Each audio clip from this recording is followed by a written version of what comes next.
Welcome students, आपका मेरे इस चैनल में साइंस क्लास बाय डॉक्टर कुमकुम सक्सेना में बहुत बहुत स्वागत है।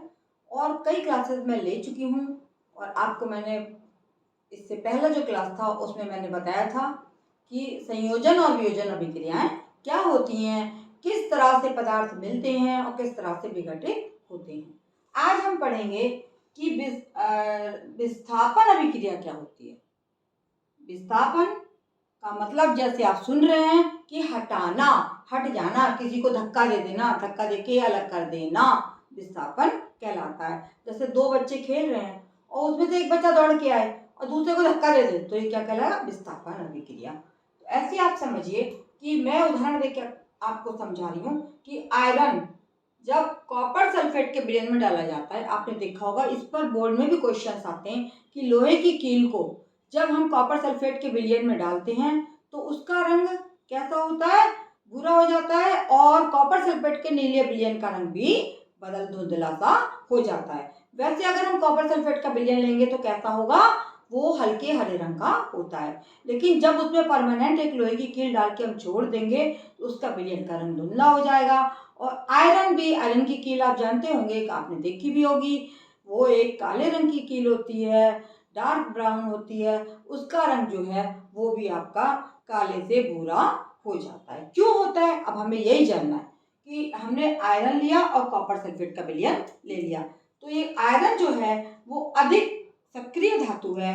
तो ये क्या करेगी? कॉपर भी एक धातु है, आयरन भी एक धातु है। ऊपर वाले इक्वेशन में मैंने स्टेट्स लिख दी हैं, हर एक में मैं नहीं बताऊंगी। स्टेट्स लिख के आप आगे इसी तरीके से स्टेट्स लिख सकते हैं। गैस के लिए जी और सॉलिड के लिए, आयरन चूंकि सॉलिड है तो मैंने एस लगा दिया छोटा सा। और कॉपर सल्फेट का एक्वस विलयन है तो हमने इसमें एक्यू लगा दिया। और गैस होगी तो आप जी लिख देंगे। तो ये आयरन जो है इससे मिल जाएगा, आयरन सल्फेट से मिल जाएगा और ये बना देगा आयरन सल्फेट। क्या नाम है इसका?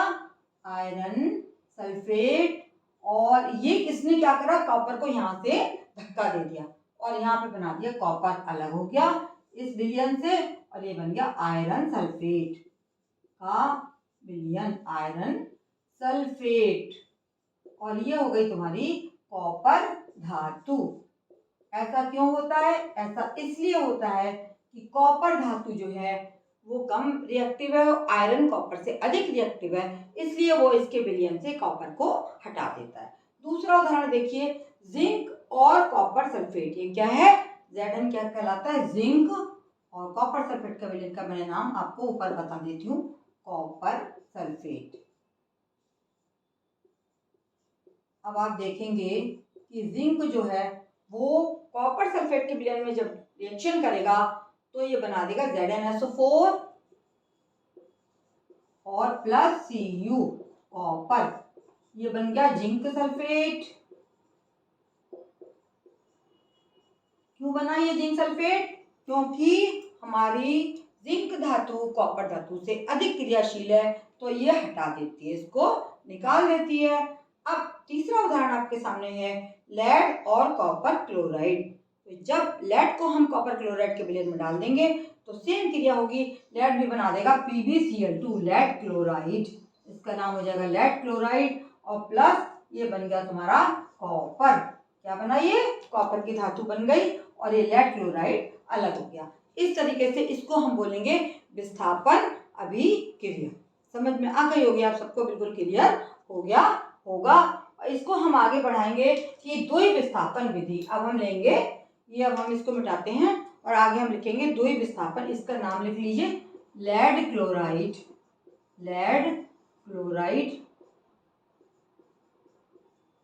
और ये कॉपर धातु, इसका नाम है कॉपर, Cu से कॉपर, कॉपर धातु। ये कहलाती है विस्थापन अभिक्रिया। अब आप देखेंगे द्वि विस्थापन।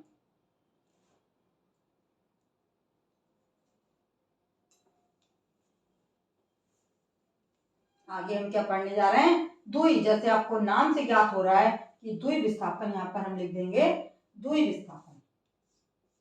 दो तरीके का विस्थापन हो गया, विस्थापन और द्वि विस्थापन। द्वि विस्थापन में क्या होगा कि दोनों सॉल्यूशंस जो मिलाए जाते हैं उनमें से धातुएं अदला बदली कर देती हैं।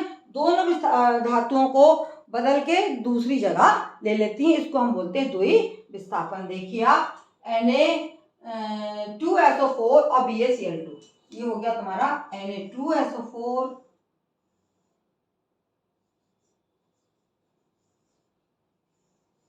और प्लस BaCl2। अब आप देख रहे हैं इसका नाम है सोडियम सल्फेट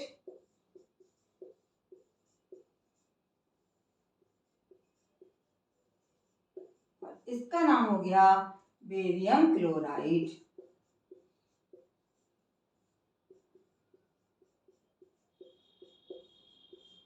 जब हम इन दोनों को रिएक्ट कराएंगे तो क्या होगा, ये सोडियम जो है पहुंच के कहाँ पहुंच गया, Cl के पास पहुंच गया और Ba जो है SO4 से संयुक्त हो जाएगा। ये बन जाएगा 2NaCl प्लस ये बन गया BaSO4।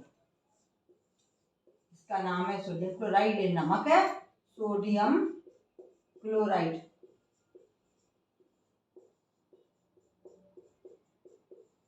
इसको साधारण भाषा में हम लोग जो रोज में यूज करते हैं नमक है, ये जो हम नमक खाते हैं उसी का ये फार्मूला है। अब वो बन गया बेरियम सल्फेट।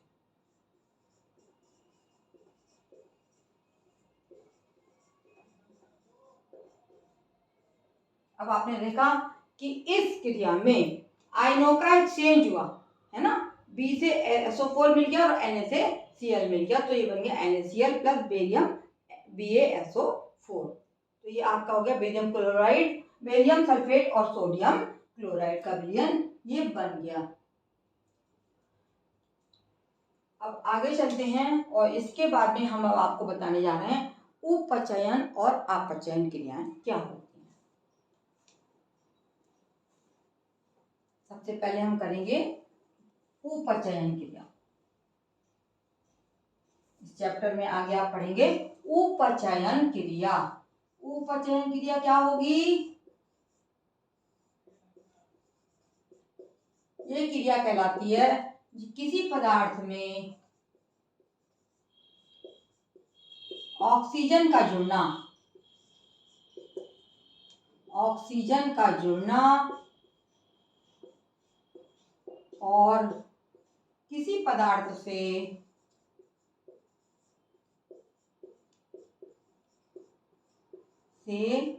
हाइड्रोजन का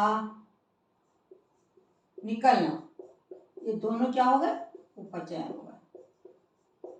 हाइड्रोजन अगर बाहर निकल रही है तो भी उपचयन हो रहा है और ऑक्सीजन जुड़ रही है तो भी हमारा उपचयन कहलाता है। और इसको हम उदाहरण से समझाएंगे आपको। ये हो गया हमारा copper plus O2, Cu copper plus O2 oxygen, ये दोनों मिलके बना देते हैं 2CuO। क्या हुआ इसमें, कॉपर का ऑक्सीडेशन हो गया, कॉपर का उपचयन हो गया। इसको इंग्लिश में हम बोलते हैं ऑक्सीडेशन क्रिया, ऑक्सीडेशन रिएक्शंस। ये भी बहुत इंपॉर्टेंट है और ये जरूर पूछे जाते हैं बोर्ड में। ऑक्सीडेशन और रिडक्शन रिएक्शंस को आप बताइए, ठीक है। तो किसी पदार्थ में ऑक्सीजन का जुड़ना, किसी पदार्थ से हाइड्रोजन का निकलना तुम्हारा क्या कहलाता है, ऑक्सीडेशन कहलाता है। इसी तरीके से आप देखिए CuO प्लस H2 है ना, तो इसमें से ये तुम्हारा दूसरा उदाहरण आ जाएगा, ये कहलाएगा कॉपर ऑक्साइड और H2। ये हो गया H2O प्लस Cu। इस पदार्थ में आप देखेंगे तो इसमें क्या हुआ कि कॉपर जो है निकल गई और कॉपर का क्या हो गया, इसमें से ऑक्सीजन निकल गया तो इसका हो गया अपचयन और हाइड्रोजन से ऑक्सीजन जुड़ गई तो ये हो गया अपचयन। इसका अपचयन हो गया हाइड्रोजन का, क्यों, उपचयन, सॉरी, इसका हो गया उपचयन और इसका हो गया अपचयन।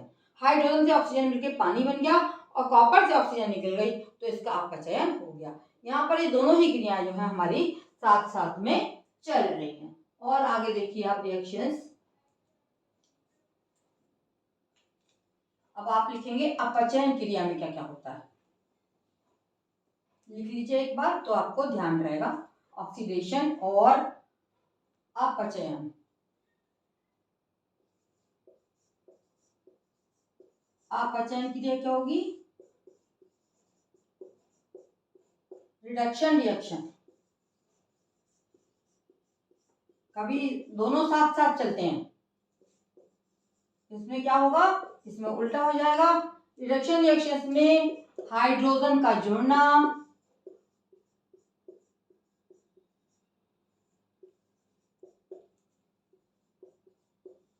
और पदार्थ से ऑक्सीजन का निकलना।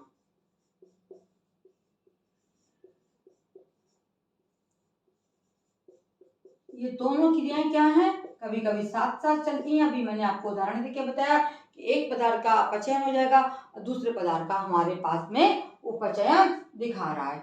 जैसे आप देखिए ZnO प्लस Cu, ये क्या है आपका, जिंक ऑक्साइड है ना, और Cu हो गया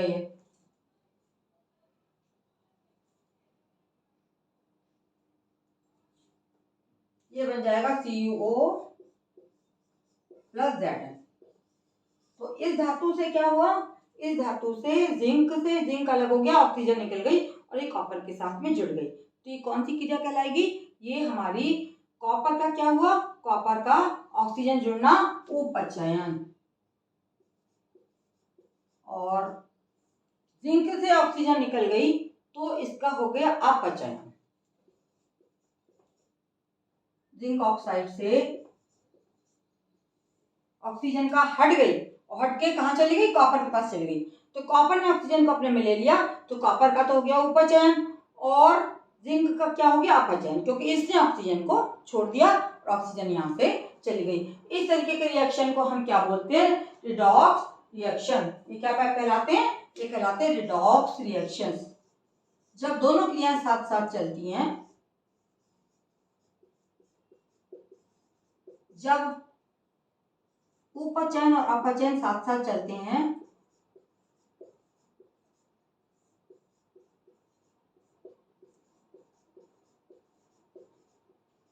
साथ साथ चल रहे हैं,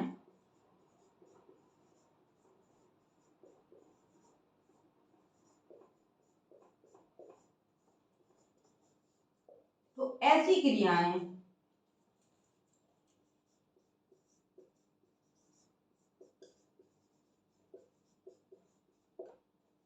रिडॉक्स रिएक्शंस कहलाती हैं। रिडॉक्स रिएक्शन, रिडॉक्स रिएक्शंस कहलाती हैं। समझ गए ना, अभी तक आप क्या समझ रहे हैं कि ऑक्सीजन का जुड़ना और हाइड्रोजन का किसी पदार्थ से निकलना क्या कहलाता है, उपचयन, ऑक्सीडेशन।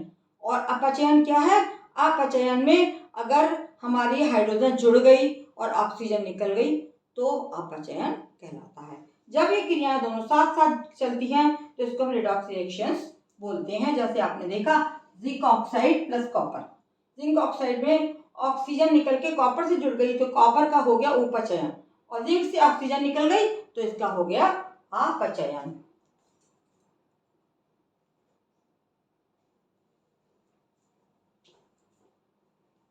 अब आगे बताती हूँ मैं आपको एक और उदाहरण।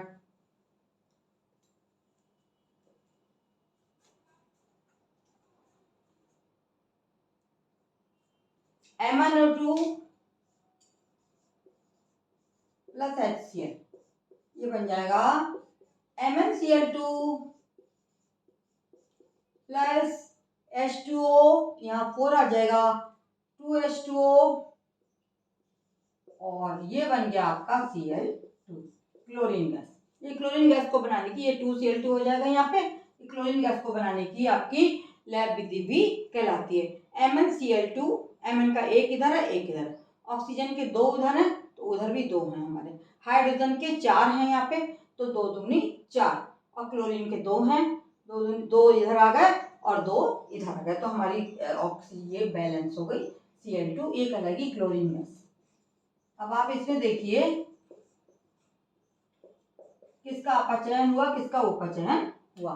MnO2 में से ऑक्सीजन निकल गई तो ये इसका हो गया उपचयन, इसका क्या हुआ उपचयन, और HCl में से हाइड्रोजन निकल गई तो इसका हो गया, यहाँ पर आके आपकी हाइड्रोजन जुड़ गई तो तो इसका यहाँ पर हाइड्रोजन का जुड़ निकलना, और ये हो गया आपका MnO2 निकल गई, तो ये हो गया अपचयन, इसका हुआ है अपचयन।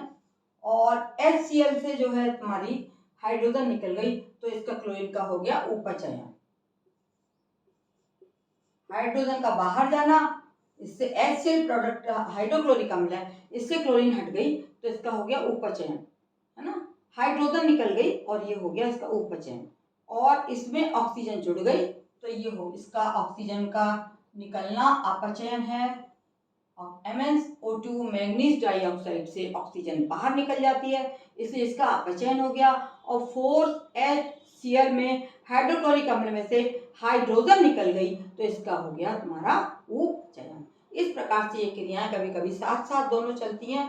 आपने देखा इनको मिलाने से मैग्नीज क्लोराइड, पानी और क्लोरीन गैस बन गई। ये क्लोरीन का लैब मेथड भी कहलाता है। आगे आप पढ़ेंगे संरक्षण। संरक्षण क्या होता है, देखिए।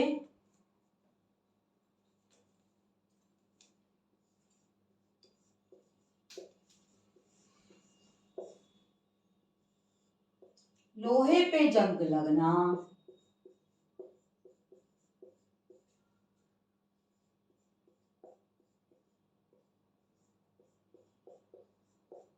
और चांदी का रंग बदलना।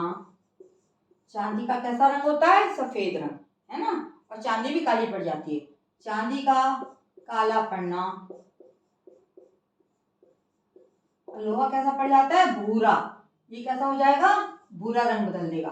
और तीसरी चीज आपकी आती है यहाँ पे कॉपर। कॉपर हमारा ब्राउन कलर का होता है, कॉपर का हरा हो जाना, हरा पड़ना। जब धातुएं एक्सपोज की जाती हैं, बाहर खुली पड़ी रहती हैं, तो उनके रंग बदल जाते हैं, और इनको हम कहते हैं संरक्षण।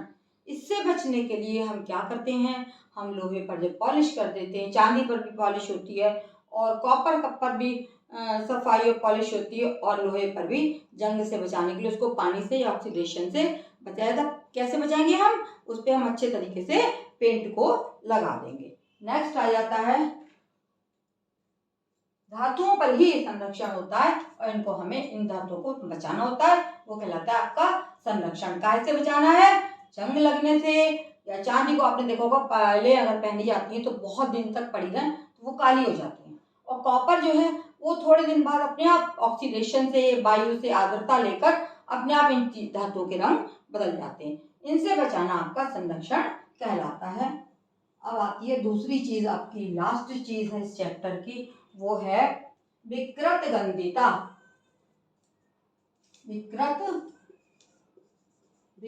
गंधिता। विकृत गंधिता क्या है, जैसे आपको नाम से समझ आ रहा है, बुरी गंध। कैसी गंध, भयानक बुरी गंध, बदबू आना।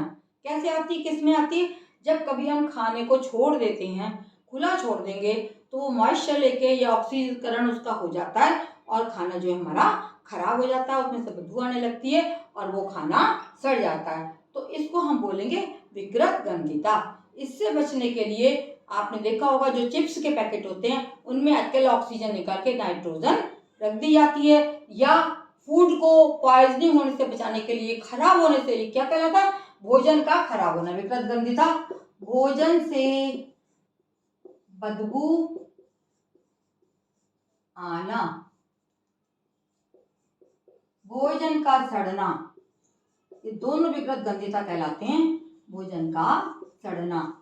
इन चीजों से बचने के लिए हम क्या करेंगे, इन चीजों से बचने के लिए हम उन्हें एयर टाइट कंटेनर्स में रख सकते हैं। चिप्स भी आप देखिए, या हम लोग अपने घरों में आजकल बहुत रिवाज चल गया है, कोई असाधारण डब्बों में खाने के सामान को नहीं रखता है। कहाँ में रखा जाता है, वो एयर टाइट कंटेनर्स में रखा जाता है। या चिप्स जो पैकेट बनते हैं बच्चों के लिए खाने के लिए, कितने कितने दिन पहले थैलियाँ पैक होती हैं, तो उसमें क्या करा जाता है कि उसमें से ऑक्सीजन को निकाल के नाइट्रोजन भर दी जाती है।